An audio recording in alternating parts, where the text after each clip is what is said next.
السلام علیکم۔ الحمدللہ میں خیریت سے ہوں، اللہ کا احسان ہے، اللہ کا بہت بڑا فضل ہے۔ اور جو تم نے کیفیت اپنی لکھا کہ اس میں میری کچھ کوششیں ہیں، تو ہو سکتا ہے اسباب کی دنیا میں اللہ نے مجھے استعمال کر لیا ہو۔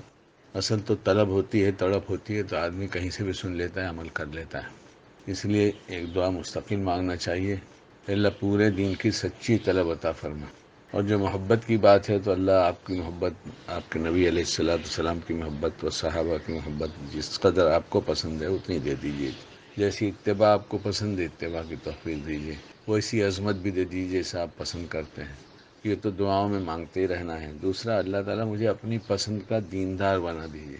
اور رمضان کا مہینہ ہے، سحری کے بعد سے لے کے افطاری تک ہر وقت دعا قبول ہوتی ہے۔ سائٹ پہ کہیں بھی کام کر رہے ہو، کوئی بھی کام چل رہا ہے، تو کام میں تو کوئی کوتاہی کرنا نہیں ہے، وہ تو خیانت ہو جائے گی۔ اپنا وقت جتنے گھنٹے ڈیوٹی بتایا ہے اتنے گھنٹے ڈیوٹی کرنا ہی پڑے گا۔ اس میں اپنے کام کے لیے موبائل استعمال کرنا شریعت پسند نہیں کرتی۔ یہ جو وقت کام کا اس کو تو کام ہی کیا جائے گا، لیکن کام کرتے کرتے بھی ایسا ہے کہ آدمی تھوڑی دیر کے لیے رکتا ہے، یا کام ہاتھ سے کرتا ہے، یا کچھ دیر کے لیے بیٹھ جاتا ہے، تو موبائل سے تو بات نہیں کر سکتا، لیکن زبان سے، دل سے، سوچ کے ذریعے اللہ سے بات کر سکتا ہے۔ کہ اب اس وقت یہ سوچیں کہ اللہ پاک تو بہت قریب ہے، اللہ پاک مجھے دیکھ رہا ہے، اللہ تعالیٰ میرا دل بھی دیکھ رہا ہے، میں کیا سوچتا ہوں وہ بھی جانتا ہے۔ اپنے انداز میں بات کی جائے، ضروری نہیں کہ الفاظ نقل کیے جائیں، اور اس میں اکثر 3 باتوں کا دھیان ہو۔ ایک تو ایک اللہ آپ کا شکر ہے، آپ کا احسان ہے، آپ کی بڑی نعمتیں ہیں، بے شمار نعمتیں ہیں، ہم گن بھی نہیں سکتے کیا کیا آپ نے دیا ہے، ہمیں پتہ بھی نہیں کتنی کتنی نعمتیں آپ نے دیا۔ گننا تو جانے گا تو گنے گا، جب جانتے ہی نہیں تو گنیں گے کیا۔ اس لیے میرے اللہ اب نعمتوں کے صحیح استعمال کی توفیق دے دیجیے، اور اب تک نعمتوں میں استعمال میں کہیں کوتاہی ہوئی، غلط استعمال کر لیا، غفلت ہو گئی، ان غفلتوں سے توبہ کرتا ہوں، مجھے معاف کر دیجیے، اپنے شاکر بندوں میں ہمارا شمار فرما لیجیے۔ تو یہ بھی ایک ذکر ہی ہو رہا ہے، سبحان اللہ پڑھنا بھی ذکر ہے، الحمدللہ پڑھنا بھی ذکر ہے، لا الہ الا اللہ پڑھنا بھی ذکر ہے، لیکن اس طرح کی باتیں کرنا بھی ایک ذکر ہی ہے۔ اس سے زیادہ توجہ اللہ کی طرف ہوتی ہے، اس لیے ایسے وقت میں ان سے بات کرنا چاہیے، نعمت کا شکر ادا کرنا چاہیے، اور غفلت جو ہو گئی اس سے معافی مانگنا چاہیے، اور اپنی چھوٹی بڑی تمام ضرورتوں کو اللہ کے سامنے رکھنا چاہیے۔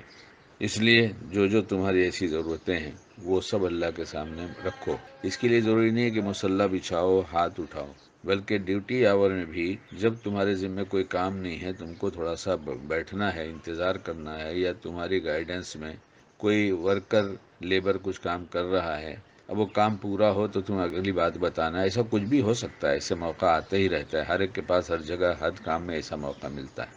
اس وقت اپنے ان گھڑیوں کو بیکار مت جانے دو، اس کو بھی بڑی اللہ کی نعمت سمجھو، اور اس میں اپنے کسی ایسے کام میں مشغول ہونا جس کی وجہ سے جہاں ڈیوٹی کر رہے ہیں ان کے کام میں کوئی خلل آ جائے، یہ ایسا نہیں ہے۔ یہ تو سوچ ہے، ہر آدمی کو سوچتا ہی رہتا ہے، ہماری سوچ اللہ کی طرف چلی جائے۔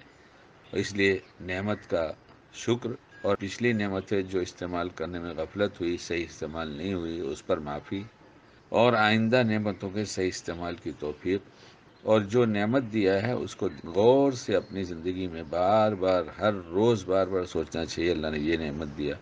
ایمان کیا چھوٹی سی نعمت ہے، اللہ ایمان کی اتنی بڑی دولت آپ نے دیا، اس کی قدردانی کیسے کی جائے، تاکہ اس ایمان کی قدر ایسی ہو جائے کہ مرنے کے وقت شیطان چھیننا چاہے تو چھین نہ سکے۔ آپ نے ایسے اچھے پیارے نبی علیہ السلام کو دیا، حضرت محمد صلی اللہ علیہ وسلم جیسا کون ہے؟ ایسے شفیق نبی کی بات اگر ہم نہ مانیں، ان کو ہمارے اعمال دکھائی جائیں گے تو ان کو کیسی تکلیف ہوگی، اب تک تو میں نے بہت جو کچھ کیا غلط کیا۔ سب سے بڑی نعمت تو یہی سب ہے۔ اس لیے ان باتوں کو سوچتے رہنا، اور آنے والے عبث خیال، بیکار خیالوں کو جو بار بار آتے رہتے ہیں ذہن میں، خالی ذہن، سب کو دعا میں تبدیل کر لینا۔ جو بھی خیال ہے اس کو دعا میں تبدیل کر لو۔ شیطان خیالوں کے ذریعے دل کو اللہ سے ہٹا کر اپنے خیالوں میں اور مخلوق میں گم رہنا یہ چاہتا ہے، اور خصوصاً اس رمضان کے مہینے میں تو جتنی مشق کر لی جائے اتنا ہی آسان ہے، مشاقی بہت آسان ہے، عمل بھی بہت آسان ہے۔ دعا کرتا ہوں، میں بھی محتاج ہوں، میرے لیے بھی دعا کرو، اللہ ہمیں اپنی پسند کا دیندار بنائے، راضی ہو جائے، اور پوری امت کو دعا میں کبھی مت بھولو، پوری امت کو یہ دعا کرو۔ دعا کی درخواست کے ساتھ یہ بھی کہتا ہوں کہ میں بھی کرتا رہوں گا، تم جہاں رہو اچھے رہو، اللہ ہمیشہ خوش رکھے۔ السلام علیکم۔